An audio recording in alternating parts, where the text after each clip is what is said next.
now we know what we would like our city to be, where we'd like to go, but I've also heard a lot about telling people about it. That's who's with us right now. We have two gentlemen who do just that, talking branding STL, I guess would be a way to think about this. John Paw from Anastasis Films. Correct. We're going to see a little of your work later, so get your best like late night talk show, big time movie director, game face on. He can do that. So where I ask you, tell me about this clip we're about to see. You act like you have no idea what I'm talking about. And Brian Hall with St. Louis Civic Pride Foundation. Rally's kind of doing a little branding now. What do you think of that? It's kind of, I think the idea, as we heard there, is to kind of bring it from the bottom up. You know, there's also a lot of projects that are kind of top down. What do you think as someone who's in the branding business? We're really big proponents of everything that Rally STL is doing right now. I look at it from the standpoint that a brand, a lot of people want to associate a brand with a tagline and a mark. But the fact is, Casey, that a brand is much more diverse than that and much more meaningful than just simply a mark and a tagline. I think that a brand is a mental file folder in a person's mind that pops open with images and emotions and words that they associate with a brand for whatever the product might be, or in our case, the city of St. Louis. So what is our brand right now? That's a hard question Good to ask. question. And we've heard it a little bit tonight already. What do you think? First, what is it? So Brian and I have had a couple of different meetings, but and he's explained that there's an external brand. But from an internal perspective, I think it's conflicted, right? You have people who are extremely proud about St. Louis. We're also we recognize that it's not something. It's not this or not that. And what I would like to see the shift in is that we are this. This is who we are. We are proud of it instead of having the extra baggage. And as well as, I would say, branding-wise, I would say a lot of people say it's affordable. A lot of people say it's this. And I also heard it's the gayest city in America, one of the gayest cities in America. Okay, those are fantastic things. I would say that we have incredible culture. We have incredible people, food, all these other things that a lot of times people don't necessarily talk about words-wise or accentuate. And I think I would love to see more of that. So in changing the internal, go ahead, Brian. Well, in addition to my role as on behalf of the St. Louis Civic Pride Foundation, I'm also the Chief Marketing Officer for the St. Louis Convention and Visitors Commission. We're responsible for basically creating brand perceptions throughout the entire region. In fact, around the nation when it comes to inviting individual travelers to come to St. Louis or bringing meetings and conventions to St. Louis. The way we frame the brand is we create a really interesting contrast, if you will. Simply put, the shorthand for the brand that I use is Cosmo without the crap. You're never going to find that in a tagline, but here's the idea, Casey.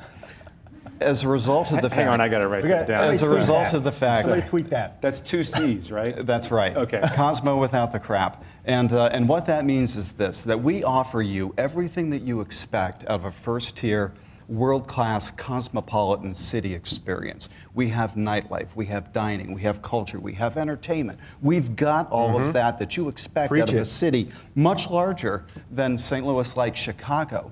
But what we don't have is we don't have the downsides that you tend to experience from some of those larger metro areas. Again, like a Chicago. We don't have the cost, we don't have the competition for resources, meaning you don't have to wait in line, and we don't have the congestion. We can actually move about the community. So we summarize that within the context of our marketing campaigns, and St. Louis is all within reach. And the tough thing about being us, to be candid with you, is that all the marketing that we run is actually directed to people outside of here. So they're inspired by our advertising campaigns when we run them in Chicago or Memphis or Indianapolis or any one of the cities that we run these campaigns in. They come here, they're charmed, they're delighted, they're blown away by everything that we have to offer. What we'd love to be able to do is actually turn that campaign on us as residents of St. Louis. Absolutely. To unleash civic pride here. So what we were saying just a second, it's almost like we have a little bit of a chip on our shoulder that gives us a pride in our neighborhoods, in our infrastructure like Randy was talking about, but maybe you have a little bit of a self-confidence problem, is that, as a region? Well, I mean, we latch on to things like, don't get me wrong, I love the Cardinals, and I like the Rams. And you know, we are definitely proud of our sports teams.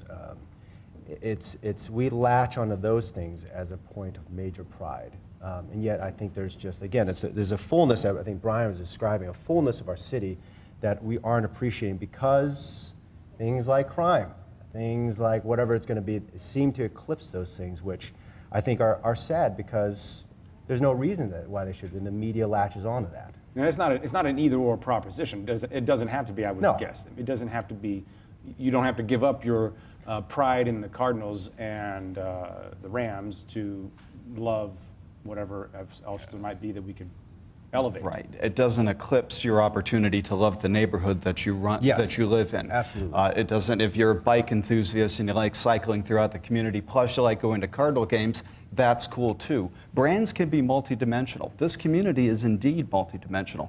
There's such a diverse range of experiences that you can have as a St. Louisan. One night you can go to the Opera Theater at Webster University and on their campus. The next night you can be eating barbecue at Pappy's. The fact is that you can fall in love with a lot of different aspects of St. Louis. And I think that's what makes us unique as well, because there's no shortage of things to do. Is it turning? Is that tide starting to turn a little bit? That internal. I agree. Yes, absolutely. And do you guys see that? Yeah, we definitely see it, and we've talked about the fact that we think. Have you read Malcolm Gladwell's book called The Tipping Point? No, but it's funny you should say that. A friend of mine just loaned it to me, and I'm the last to read every book you've ever seen in the airport. So, well, be thinking about St. Louis when you read what Gladwell has to say about brands really coming into their own and appealing to more and more people, and all of a sudden the mavens come in, the opinion leaders around the nation, and they discover us, and they're talking about everything that's happening here and the urban inversion and the resurgence that's taking place in the community.